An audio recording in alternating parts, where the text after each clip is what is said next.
노인 환자 응대와 우리들의 역할이라는 주제로 이야기를 나눠볼 치과의생사 방인혜입니다. 반갑습니다. 시작하기 앞서 최근에 기억에 남았던 한 할머니 이야기를 들려드릴까 합니다. 어느 날 한 할머니께서 틀니가 안 맞아서 너무 불편하시다며 따님과 함께 치과에 내원하셨습니다. 단정해 보이는 옷차림과는 달리 할머니 표정은 너무 어두우셨고 오래됐음이 분명한 틀니는 전혀 맞지를 않았습니다. 그리고 심하게 마모된 틀니로 인해 주걱턱이 된 할머니의 모습은 정말 흡사 동화 속에 나오는 마귀 할멈과 같은 느낌을 주고 있었죠. 그 환자분 차트 앞장입니다. CC에 보니 혈압약 안 먹은 지 3, 4일 정도 됐어요 라는 빨간색 글자가 눈에 띄었습니다. 그래서 저는 여쭤봤죠. 할머니, 혈압약은 왜 안 드셨어요? 그랬더니 정말 할머니께서는 아무렇지도 않게 너무나도 무덤덤한 말투로 그러시더라고요. 나 죽으려고, 빨리 죽고 싶어서. 그 고요함이 섬찟했습니다. 할머니께서는 심한 우울증이 있는 듯 하셨습니다. 언제나 틀니 치료의 성공적인 예우를 위해서는 원장님의 의학적, 기술적 요소만큼이나 중요한 것이 있습니다. 바로 환자분의 적응력인데요. 제 아무리 잘 만들어진 틀니라 하더라도 환자분이 적응하려는 의지가 없다면 그 틀니는 한낱 플라스틱 덩어리일 뿐 실패할 수밖에 없는 것이죠. 걱정이 되기 시작했습니다. 당장 삶에 대한 의지도 없는데 새로운 틀니에 적응하기 위해 애쓸 마음의 여유가 있을까? 원장님께서도 이야기를 전해 들으시고는 이 치료를 시작해야 하나 말아야 하나 순간 갈등하셨다고 하셨고요. 보통 이런 경우 많은 치과에서는 상급 의료기관으로 의뢰를 하기 마련입니다. 하지만 저희는 긍정적으로 생각해 보기로 했습니다. 할머니께서는 지금 틀니가 불편하셔서 그리고 오래된 틀니 때문에 망가진 외모 때문에 불편하신 거라고 생각을 하고 치료를 도와드리기로 했습니다. 이렇게 치료를 시작하기로 하고 나서 저는 할머니 따님을 통해서 이 할머니가 우울하신 이유를 알게 되었는데요. 바로 얼마 전 돌아가신 어르신에 대한 이야기였습니다. 할머니께서 너무 겁이 많으셔서 늘 병원을 다닐 때 어르신과 함께 꼭 다니셨었는데 이제는 그 어르신이 안 계시니까 아무 데도 나가려고 하지도 않으시고 집에만 있는다고 하셨어요. 그래서 오늘 치과도 정말 안 오려고 하시는 거 따님께서 억지로 모셔오신 거라고 하셨고요. 정말 이 이야기를 듣는데 울컥한 게 눈물이 펑펑 쏟아져 나오더라고요. 뭘 그렇다고 펑펑 울기까지 의아한 느낌이 드실 수도 있을 것 같습니다. 제가 너무 감정적인가요?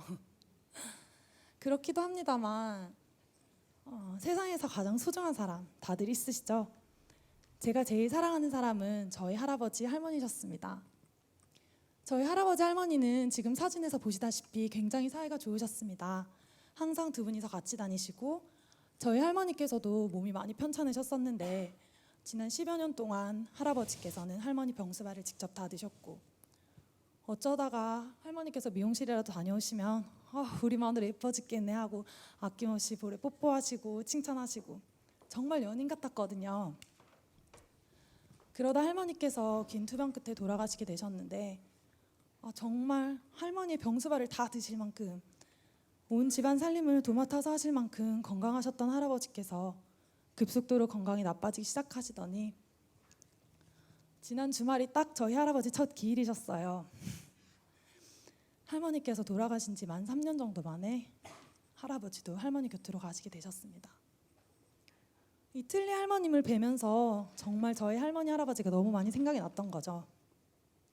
그래서 저는 이 할머니의 진료를 도와드릴 때 꼭 이 할머니가 행복해지셨으면 좋겠다라는 마음으로 진료를 도와드렸던 것 같습니다. 이 할머니께 앞니 배열을 하기 위해서 좀 웃는 사진을 가져와다 달라고 부탁드렸더니 할머니께서는 첫 손주를 안고 할아버지와 함께 행복하게 웃고 있던 사진을 가지고 오셨습니다. 아마도 할머니께서 가장 행복했던, 간절히 돌아가고 싶던 한때이기 때문일 것입니다. 저와 원장님은 할머니의 가장 행복했던 시절의 웃음을 찾아드리고 싶었습니다. 이런 저희의 마음이 전해져서일까요? 할머니께서는 치과에 오시면 오실수록 점점 더 밝아지셨고 틀니 치료 역시 성공적으로 마무리가 되었습니다. 어느 날은 진료도 없으신데 오셔서 양손 가득 두부 과자를 사다 주시기도 하시고 직접 빚은 만두를 쪄주시기도 하셨습니다. 그리고 할머니 따님으로 인한 소개신한 분들도 많이 오셨고요. 치료 마무리 후에 곱게 립스틱을 바르고 치과에 오신 할머니 모습에서는 그 어디에서도 마귀 할멈 같은 모습이라던가 음습한 모습은 찾아볼 수가 없었습니다. 그렇게 곱게 늙어가는 모습을 오랫동안 지켜봐 드릴 수 있었으면 좋겠다라는 생각이 들었습니다. 그렇다면 아무리 말을 걸어도 눈길 한번 주시지 않던 할머니께서 어떻게 저희 치과를 좋아하시게 된 걸까요? 어떻게 저에게 마음을 열고 이렇게 성공적으로 치료를 마무리하실 수가 있었을까요? 할머니를 진정으로 위하는 저희의 마음도 중요했지만 저희는 그 마음이 진료 과정을 통해서 전해질 수 있기를 바랬습니다. 그래서 이 할머니의 성공적인 치료 마무리를 위해서 저는 3가지의 관점을 두고 환자분을 응대를 해드렸는데요. 먼저 첫 번째로 할머니의 신체적인 특성을 고려했습니다. 어르신들께서는 구강질환뿐만 아니라 여러 가지 전신질환을 앓고 계시고 그에 따라 다양한 약을 많이 드시고 계십니다. 이런 약들은 구강건조증을 유발해 치주질환이나 다발성 우식의 원인이 될 뿐만 아니라 틀니 사용 역시 어렵게 만들게 합니다. 이 할머님도 마찬가지셨어요. 늘 혈압약에 당뇨약, 피부약, 무릎약 이렇게 약을 많이 드셔서 입이 마르셔서 맨날 이렇게 쩝쩝쩝 대시는 모습을 제가 많이 봤었거든요. 그래서 할머니께 할머니 물 많이 드세요 이렇게 권유를 해드렸습니다. 그랬더니 할머니께서는 물 많이 먹으면 좋은 거 알지. 근데 맨날 까먹는데 어쩌라고 또 이렇게 하시는 거예요. 그래서 저는 이제 이렇게 텀블러를 선물을 해드렸습니다. 드시기 좋도록 미지근한 물을 담아서 가방에 넣어드리기도 했고 또 잇몸이 건강하고 튼튼해야 틀니를 잘 사용하실 수 있기 때문에 잇몸 건강을 위한 비타 음료를 선물해드리거나 또 원장님 진료 전이나 후에는 꼭 잇몸 마사지를 도와드렸습니다. 늘 가리기에 급급한 입속을 누군가가 따뜻하고 정성스럽게 만져준다면 환자분들은 매우 고마워하고 좋아하십니다. 하지만 이런 신체적인 특성을 고려하는 것보다는 어르신들은 지금 온 팔이며 다리며 온 몸이 아프고 쑤시고 온 신체 기능이 저하돼 이로 인해 심신이 제일 지쳐있는 상태라는 것을 우리는 헤아릴 수 있어야겠습니다. 몸의 가장 작은 부분인 입안을 치료한다고 하더라도 마음의 문을 열지 못하면 결코 성공적인 치료가 될 수 없는 것입니다. 그래서 우리는 입 앞만 보는 것이 아니라 전인적으로 함께 돌봐드려야 되는 것입니다. 대부분의 모든 노인분들이 다 그런 것은 아니지만 저희 할아버지나 이 틀니 할머님을 보면 알 수 있듯이 대부분의 노인분들은 여러 가지 불안한 심리로 고독감을 느낀다거나 내성적인 경향에 빠지기 쉽게 됩니다. 저희 할아버지께서 저한테 했던 말씀이 있으세요. 너희들은 밖에 나가서 친구도 만나고 일도 하고 하니까 어쩌다가 내 생각이 나겠지만 나는 하루 종일 집에 들어앉아서 너네 전화만 기다릴 뿐이라고. 하루 종일 한마디도 안 하고 지나간 날도 있었다고요. 저한테는 정말 너무 아팠던 말이지만 저는 할아버지의 그 말을 떠올리면서 할머니께 최대한 딸처럼 손녀처럼 이제 이런저런 이야기를 많이 걸어드렸습니다. 할머니 오늘 덥죠? 오시는데 힘드시진 않으셨어요? 식사는 하셨어요? 안 드셨다고 하시면 왜 안 드셨어요? 뭐라도 좀 드셨어야죠. 이렇게 일부러 화도 내보고 오버도 해보고. 하지만 이런 스몰 토크가 늘 성공적인 것은 아니었습니다. 제가 아무리 말을 걸어도 할머니 이렇게 멀뚱멀뚱 쳐다만 보시고 뭐 농담을 건네도 대답도 없으시고 저도 무안했거든요. 무안했지만 그래도 계속해서 저는 할머니께 다가가려고 노력했습니다. 그랬더니 언젠가부터 할머니께서도 제게 이런저런 이야기를 많이 하시게 되었습니다. 그때부터는 저는 제 이야기를 하기보다는 할머니의 말씀에 더 많이 귀를 기울여 드리려고 노력했습니다. 모든 환자 관계에 있어서 경청하기는 중요한 요소이지만 이렇게 노인 환자분을 응대할 때는 특히 더 중요한 요소로 작용합니다. 꼭 치과적인 이야기뿐만 아니라 일상적인 이야기를 나눔으로써 환자의 가족관계나 사회적 관계, 경제력, 삶의 질 등에 대한 다양한 정보를 얻을 수가 있고 이렇게 얻은 정보는 환자를 이해하고 추후 치료 계획을 수립하는 데 역시 많은 도움이 되므로 잘 듣고 세세하게 기록이 되어 있어야겠습니다. 마지막으로 이렇게 환자분의 신체적인 특성과 성격 특성의 변화를 고려해서 매 순간 제가 진료를 도와드리는 치과 스텝이 아니라 진료를 받고 있는 할머니라는 생각으로 할머니 입장에서 이해하려고 노력을 했습니다. 노인 환자분의 입장에서 이해를 한다는 것은 진료 과정에서 환자분을 편하게 해주기 위한 적절한 방법과 태도가 늘 필요하다는 것인데요.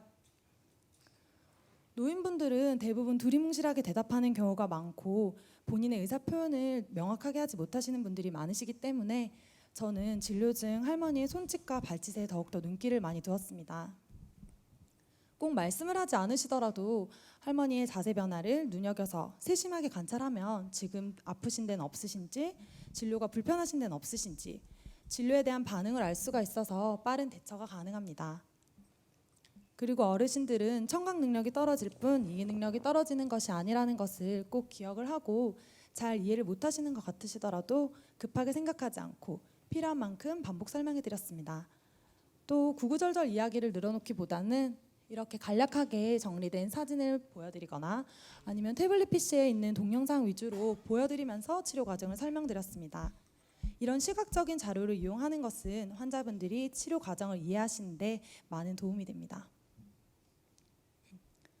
그 밖에 오랫동안 치료받으시기 힘드실 할머님을 생각해서 체어 타임을 최대한 오래 끌지 않도록 했고, 진료 중에는 네, 할머니 힘드시죠? 지금 정말 힘든 치료하고 계십니다.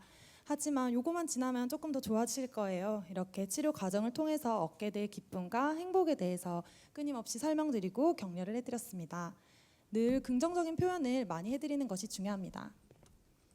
또 진료 중이나 할머니가 진료실에 들어오시고 나가실 때는 제가 아무리 바쁘더라도 꼭 대기실까지 직접 가서 할머니 손을 잡고 모셔왔고 또 모셔드렸고 진료 중에도 손을 꼭 잡아드렸습니다. 이렇게 손을 잡아드리는 것만으로도 어르신들은 마음에 큰 안정을 얻으실 수가 있거든요. 하지만 이 모든 것들은 저는 특별한 내용은 아니라고 생각합니다. 제가 드렸던 비타 음료나 텀블러 역시 어디서나 쉽게 구할 수 있는 것이죠. 그렇다면 왜 할머니께서는 저를 이렇게까지 좋아하시게 된 걸까요? 저는 텀블러가 아닌 텀블러를 생각해낸 마음이라고 생각합니다.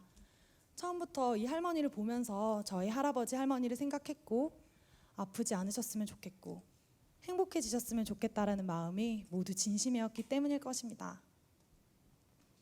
환자분을 잘 응대하기 위한 방법은 결국 이 환자분이 그냥 단순히 병원을 찾아온 한 환자가 아니라 내 부모님이라면, 내 동생이라면, 내 가족이라면 진료 서비스란 노인 환자분을 잘 응대하기 위한 방법이란 결국 환자를 생각하는 마음, 환자를 위한 마음, 보이는 것 너머의 진심에서부터 시작되는 것입니다. 또한 이런 노인 환자분의 모습은 우리 미래의 모습이기도 하잖아요.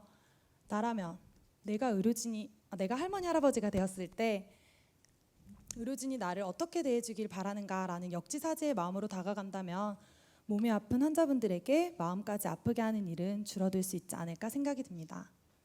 노인 환자분의 응대, 노인 환자의 안전을 위한 전문성과 함께 애민의 마음을 가지는 것 또한 필요하다고 생각합니다.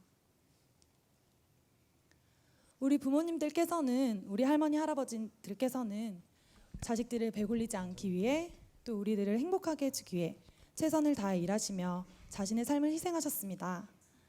그러니 이제는 우리가 그분들의 삶을 더욱더 아름답고 행복하게 지켜봐드려야 되지 않을까요? 경청해 주셔서 감사합니다.